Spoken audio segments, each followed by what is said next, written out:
कठोपनिषद द्वितीयावल्ली मंत्र 4। दूरमेते विपरीते विशुचि अविद्या या च विद्येति ज्ञाता विद्याभीप्सिनं नचिकेतसं मन्ये नत्वा कामा बहवो लोलुपन्त। जो अविद्या और विद्या रूप से जानी गई है वे दोनों अत्यंत विरुद्ध स्वभाव वाली और विपरीत फल देने वाली हैं। हे नचिकेता, मैं तुमको विद्या का अभिलाषी मानता हूँ, क्योंकि तुमको कामनाओं में लगाया नहीं जा सकता। प्रश्न था कि इस लोक में मरने के उपरांत जो लोक हैं वो हैं अथवा या नहीं। इसका अभिप्राय था कि मनुष्य मृत्यु के उपरांत पुनः जन्म लेता है अथवा नहीं। यदि लेता है तो कहाँ और कैसे, और उसका ही उत्तर यम आचार्य दे रहे हैं।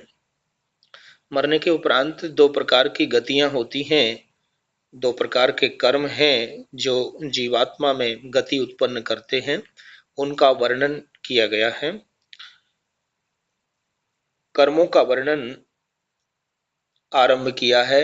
एक प्रकार का कर्म श्रेय कहलाता है, दूसरे प्रकार के कर्मों को प्रिय कहा गया है और दूसरे शब्दों में यही विद्या और अविद्या है। वेद में भी विद्या और अविद्या दो शब्द प्रयुक्त हुए हैं। 40वें अध्याय में यजुर्वेद के कथन है, परंतु वहां विद्या और अविद्या का अर्थ थोड़ा भिन्न है। अविद्या उन पदार्थों के ज्ञान को कहा है जो नाशवान है, अर्थात जो अक्षर और अमर नहीं है। वेद में विद्या का अर्थ है परमात्मा, जीवात्मा और मूल प्रकृति का ज्ञान, और अविद्या का अर्थ है प्रकृति के परिणामी पदार्थों का ज्ञान। यहाँ इस उपनिषद में अविद्या उन पदार्थों के ज्ञान को कहा है जो इंद्रियों के विषयों को उत्तेजित करने वाले हैं, और विद्या उन पदार्थों के ज्ञान को कहा है जो मनुष्य का वास्तविक कल्याण करने वाले हैं। अभिप्राय यह है कि जिससे आत्मा मरण उपरांत उत्कृष्ट मार्ग को जाता है।